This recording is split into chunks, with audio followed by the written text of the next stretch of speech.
Assalamualaikum warahmatullahi wabarakatuh. Apa kabar anak-anakku hari ini? Apakah hari ini masih berpuasa? Apakah pagi ini sudah ada yang lapar?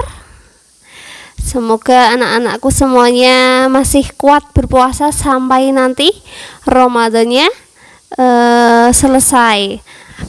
Kira-kira anak-anak menu buka puasa favoritnya apa ya? Sudahkah berganti-ganti setiap hari? Oke, sehari ini Bu Yana akan menyampaikan kultum sedikit tentang sejarah puasa Ramadan. Puasa bagi umat Islam memiliki makna yang sangat mendalam dalam rangka ibadah manusia kepada Allah.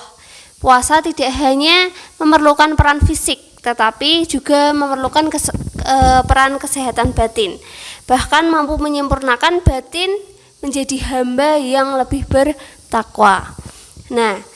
Takwa yang merupakan muara akhir dari perintah puasa dijelaskan dalam Quran surat Al-Baqarah ayat 183 yang artinya, hai orang-orang yang beriman, diwajibkan atas kamu berpuasa sebagaimana diwajibkan atas orang-orang sebelum kalian agar kamu bertakwa. Sesuai ayat tersebut, potongan ayat tersebut, sebagaimana diwajibkan atas orang-orang sebelum kalian. Ini berarti dulu sudah ada puasa atau belum? Sebuah pakar tafsir Muhammad Quraisy Shihab dalam karyanya Membumikan Al-Quran menjelaskan dari segi ajaran agama, para ulama menyatakan bahwa semua agama samawi sama dalam prinsip-prinsip pokok akidah, syariat, serta akhlaknya, yang berarti semua agama samawi mengajarkan keesaan Allah, kenabian, dan keniscayaan hari kemudian. Salat, puasa, zakat, dan berkunjung ke tempat tertentu sebagai pendekatan kepada Allah adalah prinsip-prinsip syariat yang dikenal dalam agama-agama samawi. Kita dapat mempertanyakan mengapa puasa menjadi kewajiban bagi umat Islam dan umat-umat terdahulu. Manusia memiliki kebebasan bertindak memilih dan memilah aktivitasnya termasuk dalam hal makan dan minum. Kebutuhan-kebutuhan tersebut dari zaman dulu hingga sekarang menjadi tantangan manusia dalam kehidupan, karena hal itu mempengaruhi sisi-sisi kehidupan lainnya sehingga berpuasa adalah menjadi ibadah yang tepat, apalagi puasa Ramadan. Sejarah kewajiban puasa Ramadan tidak lepas dari peristiwa hijrahnya Nabi Muhammad SAW ke Madinah, sebab peristiwa tersebut merupakan titik pijak penyempurnaan syariat Islam di kemudian hari.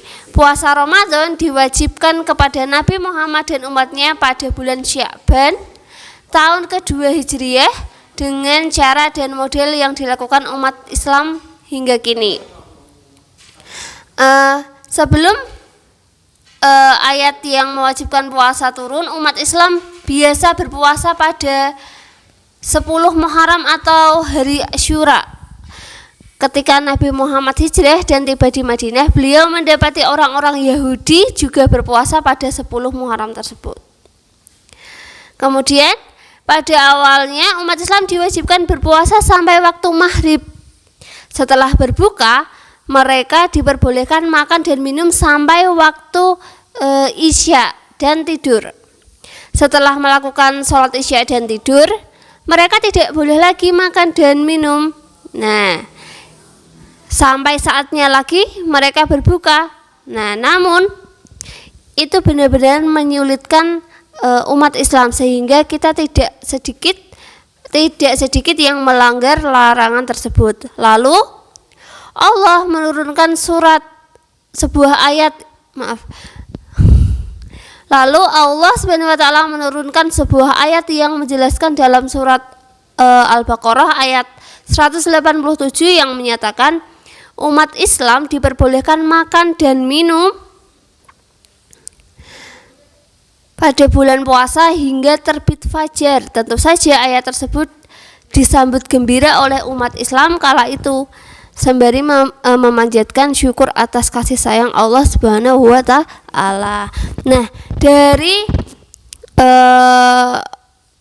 bacaan tadi di atas, maka kita harus banyak-banyak bersyukur. Kenapa? Karena kita sudah dimudahkan dari kaum-kaum yang sebelumnya kita, yang kemarin hanya makannya dan minumnya boleh waktu maghrib sampai tidur, tapi kita sudah sampai maghrib sampai ke terbit fajar. Jadi anak-anak, semoga puasa Ramadan kita hari ini diberikan kelancaran, keberkahan, dan juga kekuatan. Itu saja yang dapat saya sampaikan. Kurang lebihnya mohon maaf. Assalamualaikum warahmatullahi wabarakatuh.